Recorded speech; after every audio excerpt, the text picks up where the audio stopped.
स्वागत है आप सभी लोगों का मेरे YouTube चैनल कंपटीशन शिक्षा में। इस वीडियो में हम लोग जो आगामी उत्तर प्रदेश दरोगा की वैकेंसी आने वाली है उसके लिए यूपीएसआई जो 2021 में प्रीवियस ईयर पेपर कराए गए थे उसके सारे प्रश्नों को हम लोग सॉल्व कर रहे थे। इसमें जो है बिल्कुल डिक्टो वही प्रश्न होंगे जो 2021 में पूछे गए थे।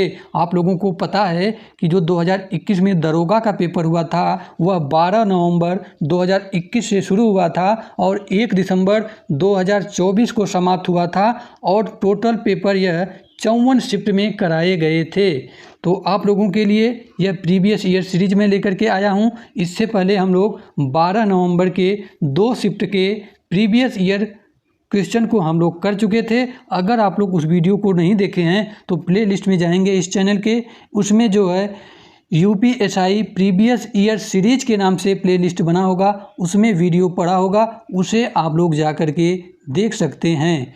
तो इस वीडियो में बिल्कुल डिक्टो वही प्रश्न होंगे जो यूपीएसआई 2021 में पूछे गए थे।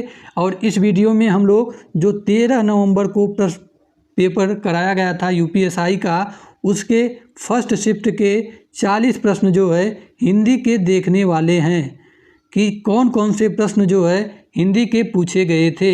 इससे आप लोगों को अंदाज़ा लग जाएगा कि मैं जिस एग्ज़ाम की तैयारी कर रहा हूं उसमें किस प्रकार के प्रश्न पूछे जाते हैं और अभी तक मेरी कितनी तैयारी हो गई है और मेरा कौन सा सेक्शन जो वीक है और कौन सा सेक्शन मजबूत है। अंत में आप लोग ज़रूर बताइएगा कि इन 40 प्रश्नों में से आपका कितना प्रश्न सही हुआ है और कितना प्रश्न जो है गलत हुआ है। तो वीडियो को शुरू करने से पहले सबसे पहले आप लोग अगर इस चैनल को सब्सक्राइब नहीं किए हैं तो सब्सक्राइब कर लीजिए और इस वीडियो को लाइक करिए और अपने दोस्तों में ज़्यादा से ज़्यादा लोगों के पास शेयर करिए, क्योंकि यह चैनल स्पेशली यूपीएसआई के लिए और उत्तर प्रदेश पुलिस के लिए डेडिकेटेड है।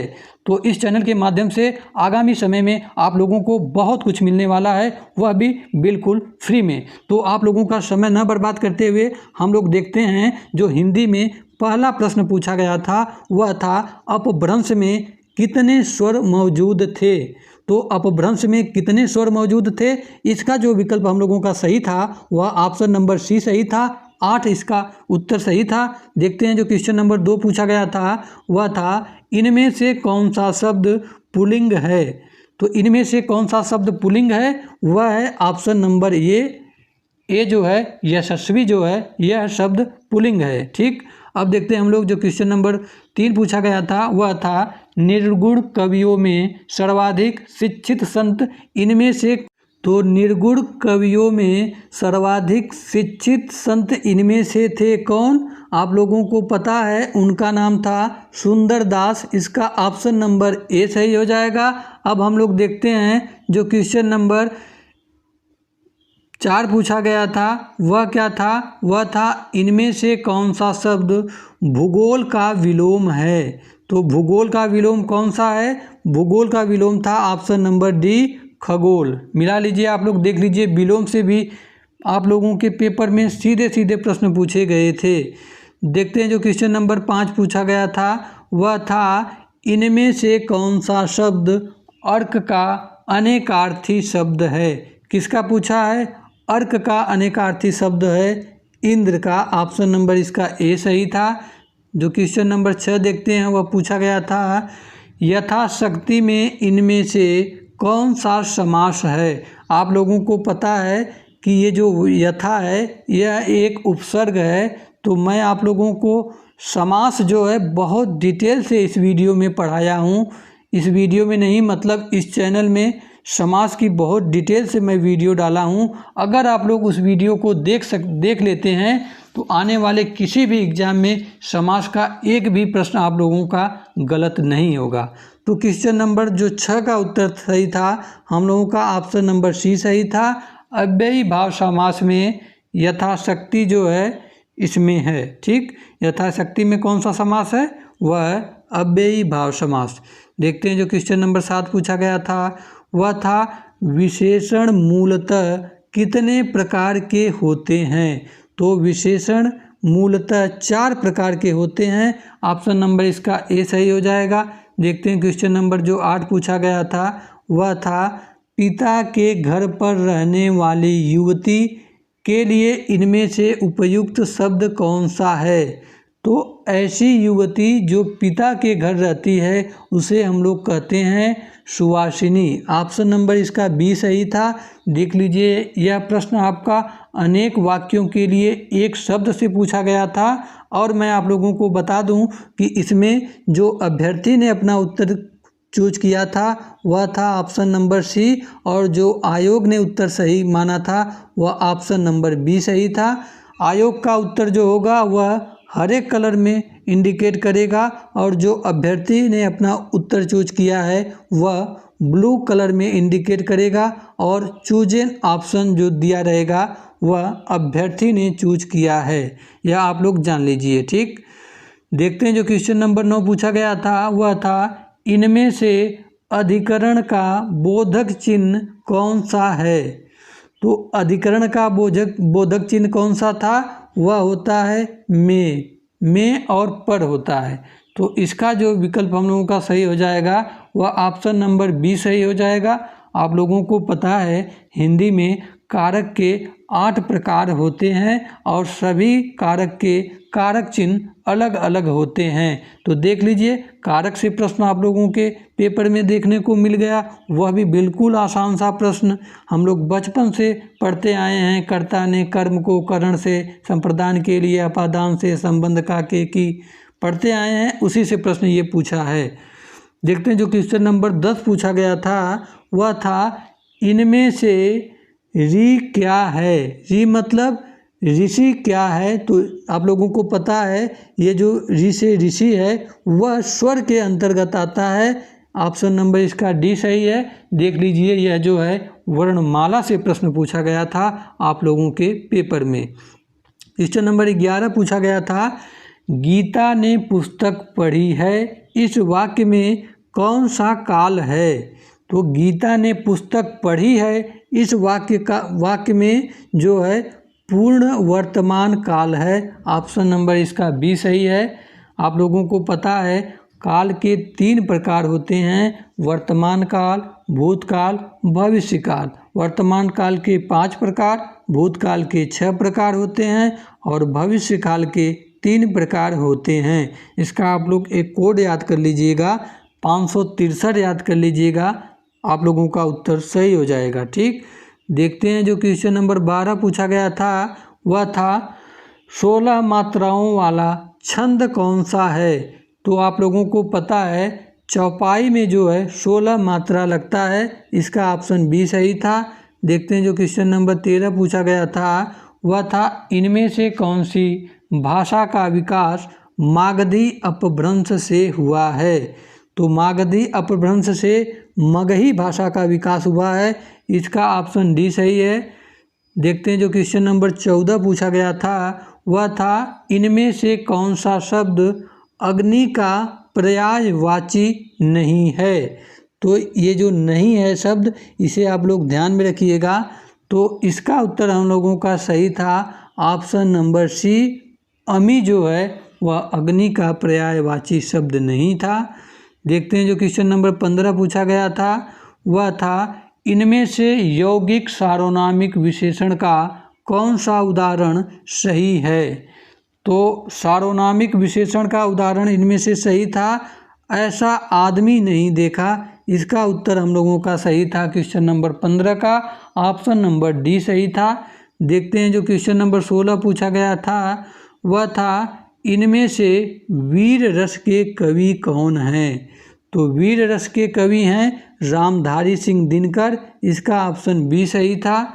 क्वेश्चन नंबर देखते हैं जो 17 पूछा गया था वह क्या था, कुंडलिया छंद में चरणों की संख्या कितनी होती है। तो कुंडलिया छंद में चरणों की संख्या होती है 6, इसका ऑप्शन डी सही था क्वेश्चन नंबर 17 का। देखते हैं जो क्वेश्चन नंबर 18 पूछा गया था वह था किसका उच्चारण स्थान दंत है। तो इन ऑप्शनों में से हम लोगों का सही था ऑप्शन नंबर बी, न का उच्चारण स्थान दंत है। यह देख लीजिए आप लोगों का वर्णमाला से पूछा गया प्रश्न था, वह भी कितना आसान सा प्रश्न पूछा गया था। देखते हैं जो क्वेश्चन नंबर 19 पूछा गया था, वह था महावीर प्रसाद द्विवेदी इनमें से किस पत्रिका के संपादक थे? तो सरस्वती पत्रिका के संपादक कौन थे? महावीर प्रसाद द्विवेदी थे। इसका विकल्प हम लोगों का सही था ऑप्शन नंबर ए।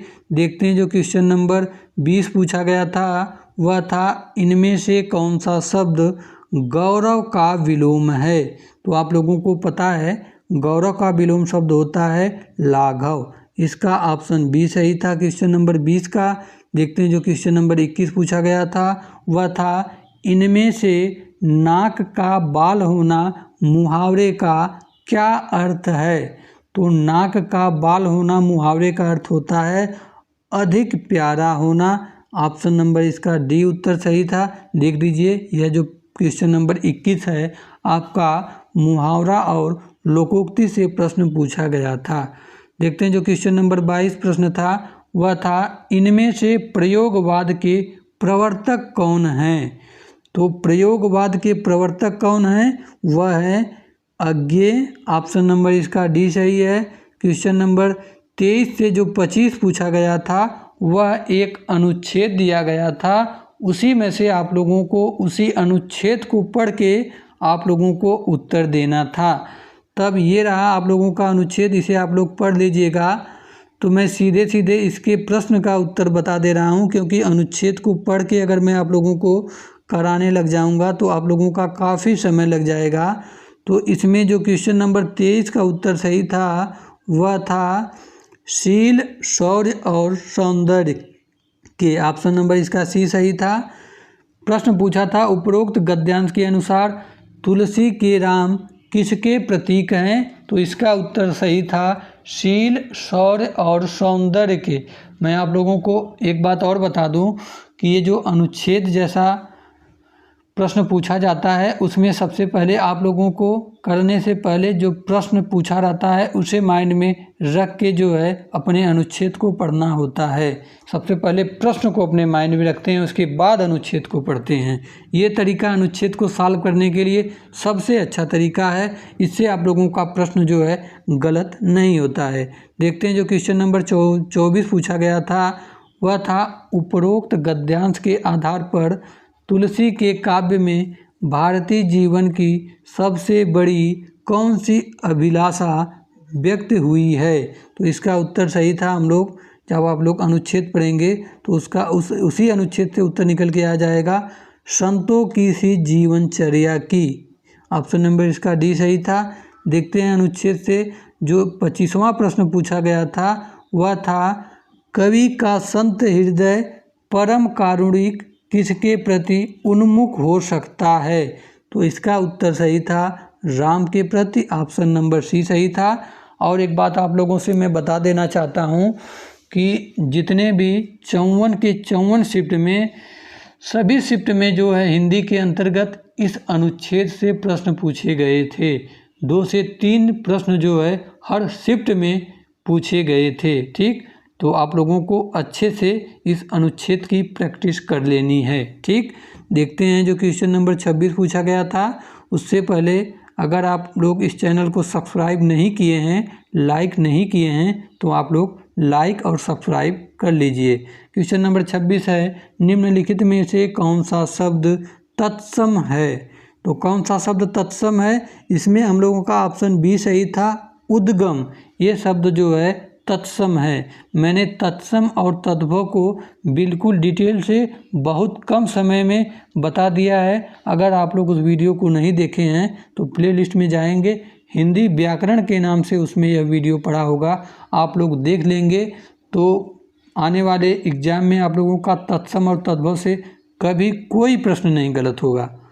देखते हैं जो क्वेश्चन नंबर 27 पूछा गया था, वह था इनमें से खोज का अनेकार्थी शब्द कौन सा नहीं है? इस नहीं शब्द को ध्यान में रखिएगा, क्योंकि अक्सर होता है कि जल्दबाजी में पढ़ने में हम लोग इस प्रकार को ऐसे प्रश्न पढ़ लेते हैं, इनमें से खोज का अनेकार्थी शब्द है।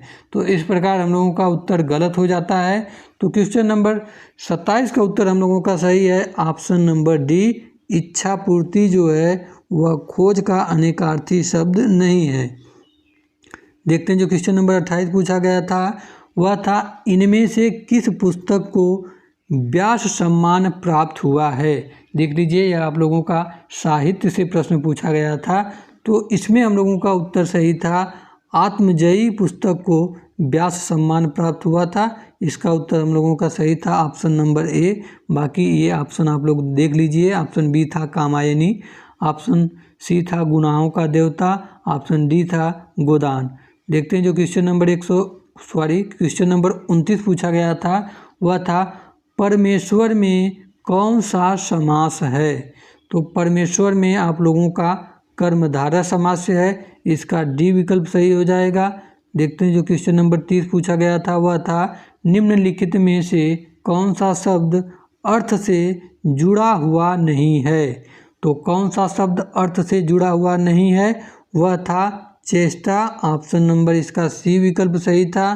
क्वेश्चन नंबर जो 31 पूछा गया था वह था विकास की दृष्टि से अपभ्रंश की पूर्वकालीन अवस्था का क्या नाम है। तो विकास की दृष्टि से अपभ्रंश की पूर्वकालीन अवस्था का नाम था प्राकृत, ऑप्शन नंबर इसका बी सही हो जाएगा। क्वेश्चन नंबर जो 32 पूछा गया था वह था इनमें से कौन सा शब्द स्त्रीलिंग है। स्त्रीलिंग और पुल्लिंग से भी आप लोगों के प्रत्येक सेट में जो है 2 से 3 प्रश्न पूछे गए थे।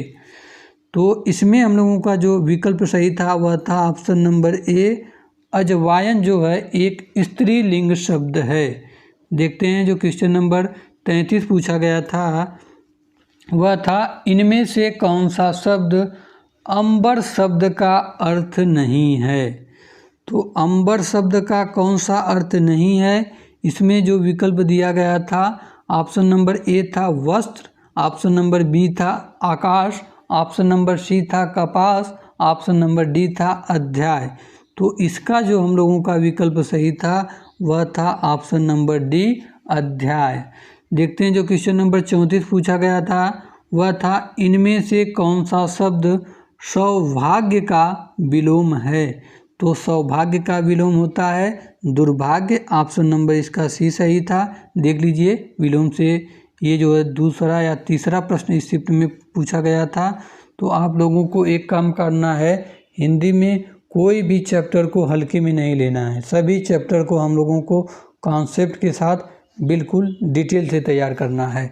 अगर आप लोग हिंदी की तैयारी करना चाहते हैं तो सबसे पहले इस चैनल को सब्सक्राइब कर लीजिए, क्योंकि आप लोग जितना पेड बैच में हिंदी नहीं पढ़ेंगे, मैं आप लोगों से वादा करता हूँ इस चैनल के माध्यम से आप लोगों को मैं उससे कहीं ज़्यादा फ्री में पढ़ाने वाला हूँ।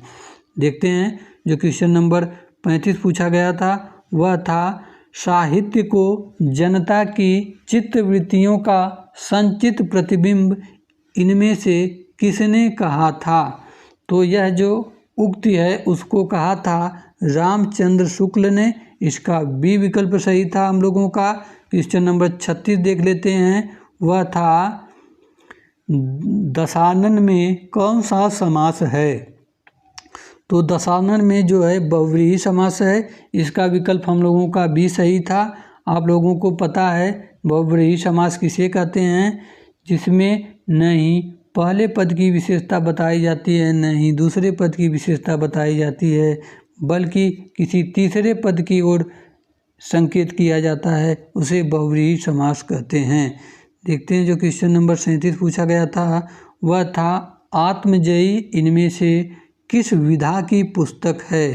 तो आत्मजयी जो है काव्य विधा के अंतर्गत आती है, इसका विकल्प बी सही था। देख लीजिए ये साहित्य से प्रश्न पूछा गया था आप लोगों के एग्जाम में। देख लेते हैं क्वेश्चन नंबर जो 38 पूछा गया था वह था हर्ष, घृणा, दुख, पीड़ा इत्यादि मनोभावों को व्यक्त करने वाले शब्दों को क्या कहा जाता है। तो ऐसे शब्द जो हर्ष, दुख, घृणा और पीड़ा को व्यक्त करते हैं उसे हम लोग कहते हैं विस्मयादि बोधक। इसका विकल्प हम लोगों का डी सही था। देखते हैं जो क्वेश्चन नंबर 39 पूछा गया था वह था महावीर प्रसाद द्विवेदी सरस्वती पत्रिका के संपादक कब बने थे।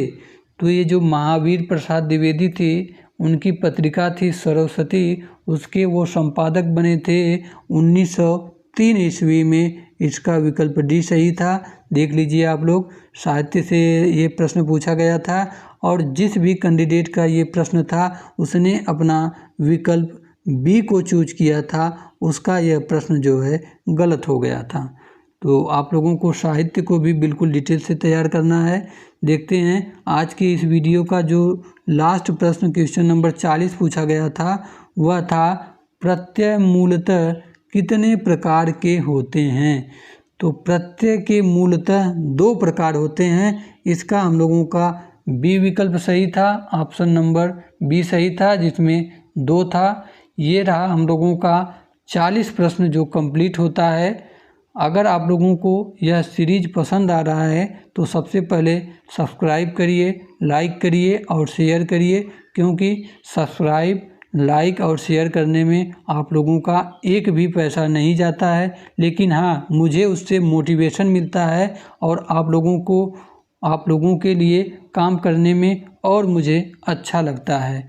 तो इसके बाद का जो हम लोग वीडियो देखेंगे उसमें 13 नवंबर के ही फर्स्ट शिफ्ट का जो 40 प्रश्न मूल विधि और संविधान का पूछा गया था उसको देखेंगे। वह वीडियो जो है कल के डेट में आएगा।